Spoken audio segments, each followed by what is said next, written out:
नमस्कार दोस्तों, मैं सर्वेश यादव। अमेरिका की फिल्म सिटी लॉस एंजलिस का शहर यानी कि हॉलीवुड फिल्मों का घर।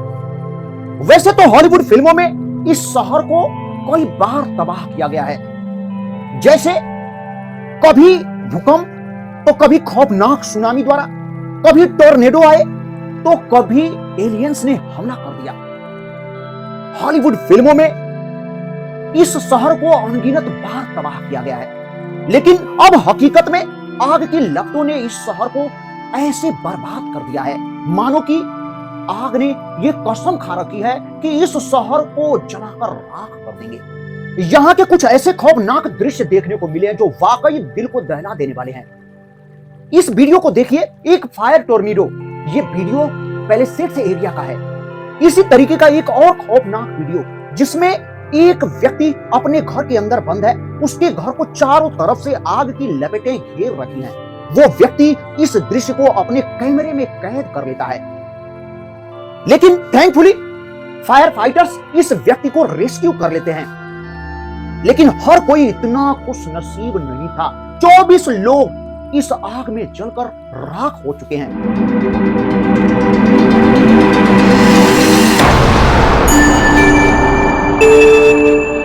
यह आग 40,000 एकड़ में फैल चुकी है।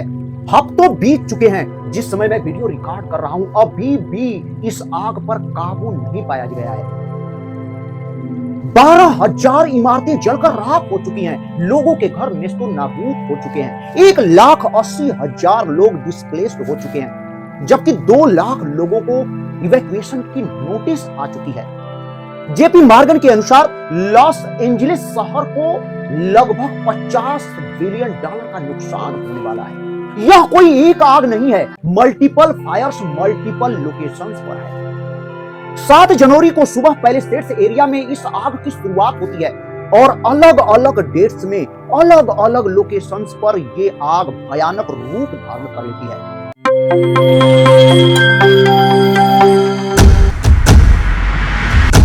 आखिर ये कैसे हो सकता है? सबसे शॉकिंग बात यह है कि जिस टाइम ये आग शुरू होती है वो जनवरी का महीना है, और जनवरी का महीना इस शहर के लिए सर्दियों का मौसम है।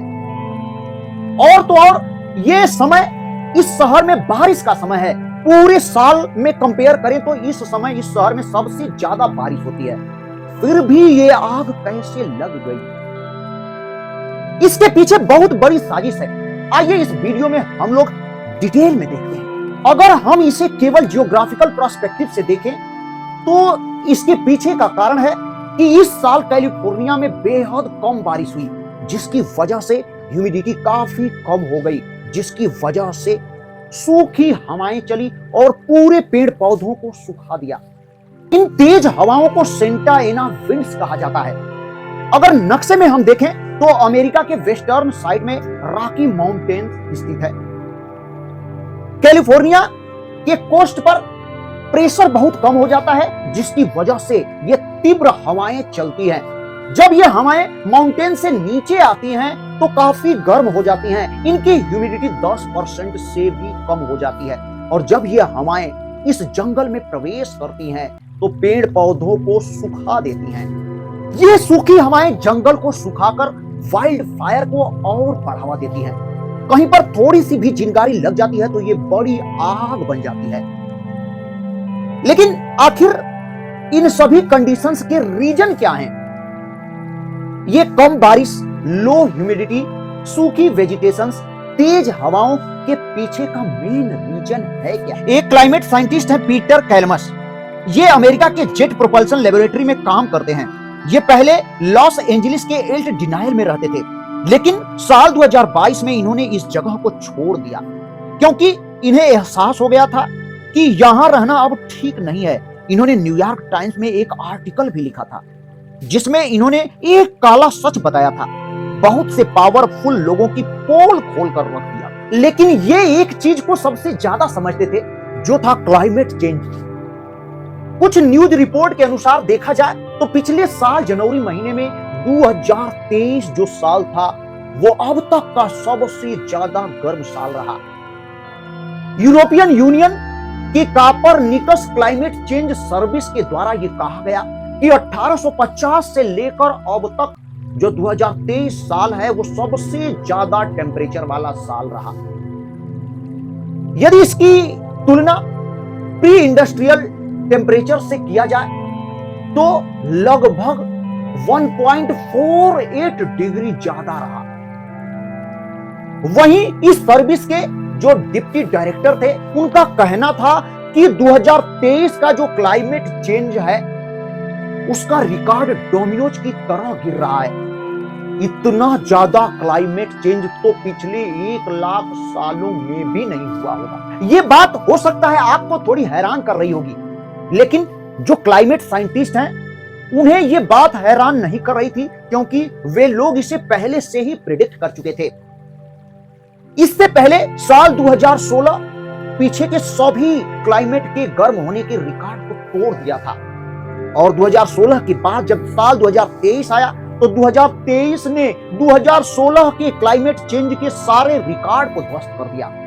दिसंबर 2023 आते आते ये देखा गया कि green house gas level record high पर, ग्लोबल टेम्परेचर रिकॉर्ड हाई पर, सी राइज लेवल रिकॉर्ड हाई पर, अंटार्कटिका सी आइस रिकॉर्ड लो पर था। अब इस महीने का न्यूज आर्टिकल देखिए, यानी जनवरी 2025 का, तो भैया हो साल 2024 अब तक का सबसे गर्म साल रहा।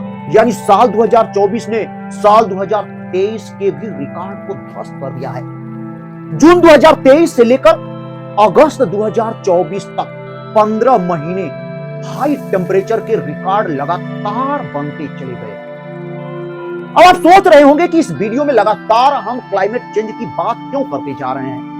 तो लॉस एंजलिस में जो ये आग लगी हुई है, भयानक आग, उसका मेन कारण क्लाइमेट चेंज ही है, और ऐसा पूरी दुनिया में हो सकता है।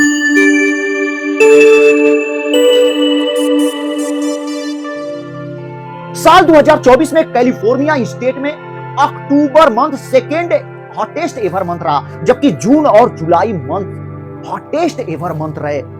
इसका मतलब आप समझ रहे हैं कि साल 2024 में कैलिफोर्निया में जून और जुलाई के महीने में इतनी ज्यादा गर्मी पड़ी कि अब तक इतनी गर्मी जून और जुलाई महीने में कभी भी कैलिफोर्निया में नहीं पड़ी थी। पीटर कैलमस एक क्लाइमेट साइंटिस्ट हैं जिनके बारे में हम इसी वीडियो में पीछे बात किए हैं। उनका कहना है कि क्लाइमेट चेंज की वजह से सिचुएशन काफी ज्यादा खराब होती जा रही है। वो साल 2008 में लॉस एंजलिस के गांव अल्टाडोना में रह रहे थे।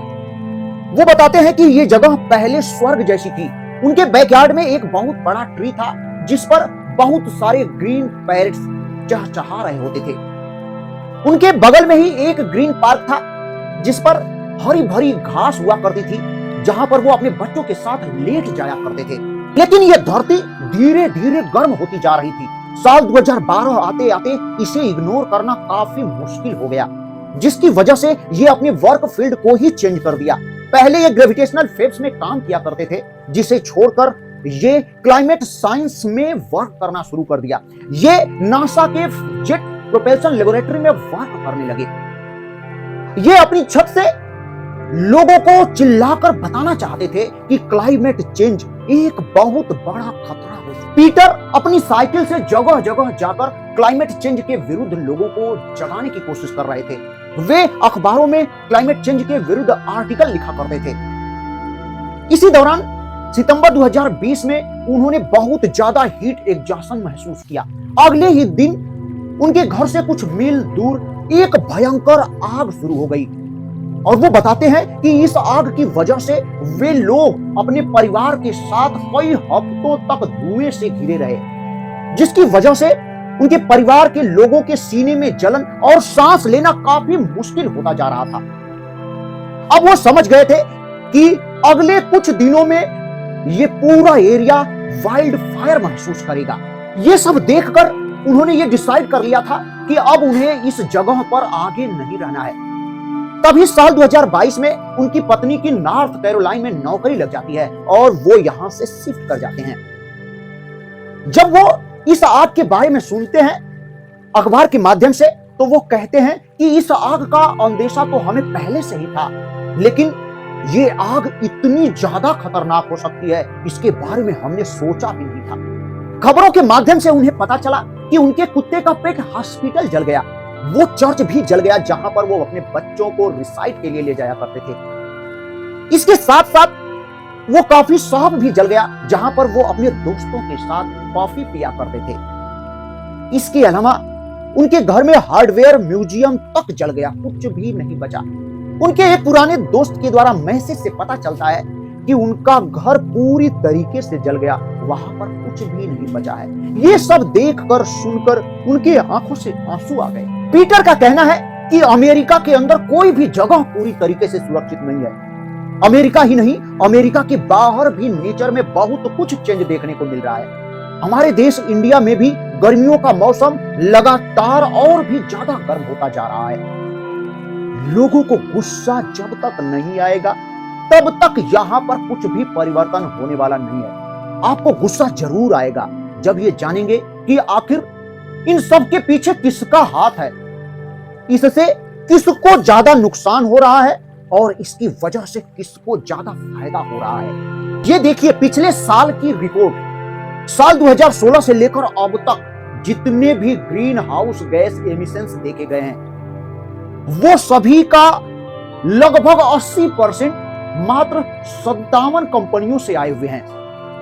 ये 57 कंपनियां मल्टी बिलियन तेल, गैस और कोयला बेचने वाली मल्टीनेशनल कंपनीज हैं। ये सभी कंपनीज अमेरिका और अमेरिका से बाहर की हैं। ये 57 कंपनीज ही पूरी दुनिया के क्लाइमेट चेंज का सबसे बड़ी जिम्मेदार है। मजेदार बात तो यह है कि इन कंपनियों के सीईओ और लायर्स को 50 साल पहले ही यह पता था कि इन कंपनीज की वजह से क्लाइमेट में भारी चेंज होने वाला है। ये जानते हुए भी इन लोगों ने पूरी दुनिया में झूठ फैलाया कि इनकी वजह से क्लाइमेट में कोई चेंज नहीं होगा। क्लाइमेट तो चेंज प्रकृति की वजह से होता है। इनके झूठ फैलाने की सबसे बड़ी वजह थी कि रीन्यूएबल एनर्जी के ग्रोथ को रोका जा सके ताकि अपने प्रोडक्ट को भारी क्वांटिटी में सेल किया जा सके और पैसा छापा जा सके। इसके पीछे से पूरी दुनिया के नेताओं को ये घूस देकर नेताओं को खरीद लिया था। ये मैं नहीं कह रहा हूं, ये पीटर का ही जवाब है। पीटर ने ही पूरे ठोस सबूतों के साथ कहा है। आइए मैं हल्का सा आपको समझाता हूं। फॉसिल फ्यूल यानी जीवाश्म ईंधन, जीवाश्म ईंधन में तेल, गैस और कोयला आते हैं। ये होते क्या हैं? ये बताया गया है कि जमीन के अंदर लाखों हजारों साल पहले जीव जंतु, पेड़ पौधे दबकर डिस्ट्रॉय हो गए और उनके डिस्ट्रॉय होने से ये जीवाश्म ईंधन तैयार हुए पृथ्वी के अंदर। और ये जीवाश्म ईंधन में पेट्रोलियम हो गया, गैस हो गया, कोयला हो गया। जब ये जीवाश्म ईंधन बाहर आते हैं और हम इनको जलाकर इनका उपयोग करते हैं तो इनके जलने से ग्रीन हाउस गैसेज प्रोड्यूस होती हैं। ये ग्रीन हाउस गैसेज में वाटर वेपर यानी जलवाष्प है, कार्बन डाइऑक्साइड है, मीथेन है और नाइट्रस ऑक्साइड है, फ्लोरोकार्बन है। और ये जो ग्रीन हाउस गैसेज हैं ये ग्लोबल वार्मिंग प्रोड्यूस करती हैं, यानी हमारी धरती की गर्मी को यहीं पर रोके रखती हैं। और इन ग्रीन हाउस गैसेज का मेन रीजन जीवाश्म ईंधन है। जीवाश्म ईंधन के जलने से ही ये प्रोड्यूस होती हैं। और जीवाश्म ईंधन को निकालने का मुख्य जो कंपनियां हैं वो 57 कंपनीज हैं और उन्हीं 57 कंपनीज के द्वारा ही greenhouse gases emissions produce हो रहे हैं 80%। जीवाश्म ईंधन का सबसे ज्यादा प्रोडक्शन संयुक्त राज्य अमेरिका में होता है। पूरी दुनिया का 20% फॉसिल फ्यूल अमेरिका में ही उत्पन्न होता है। और ये सबसे ज्यादा global warming, wild fire America में ही देखने को मिल रहा है। हालांकि धीरे धीरे ये वाइल्ड फायर पूरी दुनिया को अपने कब्जे में लेगा। आज जो लॉस एंजलिस जल रहा है उसमें सबसे बड़ा योगदान है ग्लोबल वार्मिंग का। अगर धरती को ग्लोबल वार्मिंग से बचाना है तो फॉसिल्स फ्यूल को बंद करना होगा, यानी जीवाश्म ईंधन को बंद करना होगा, यानी पेट्रोलियम तेल, पेट्रोलियम गैस और कोयला को जलाना बंद करना होगा। पूरी दुनिया को रिन्यूएबल एनर्जी का ही उपयोग करना होगा और रिन्यूएबल एनर्जी का मेन सोर्स है सोलर एनर्जी। यदि ऐसा नहीं हुआ तो पूरी दुनिया में वाइल्ड फायर से जूझना होगा।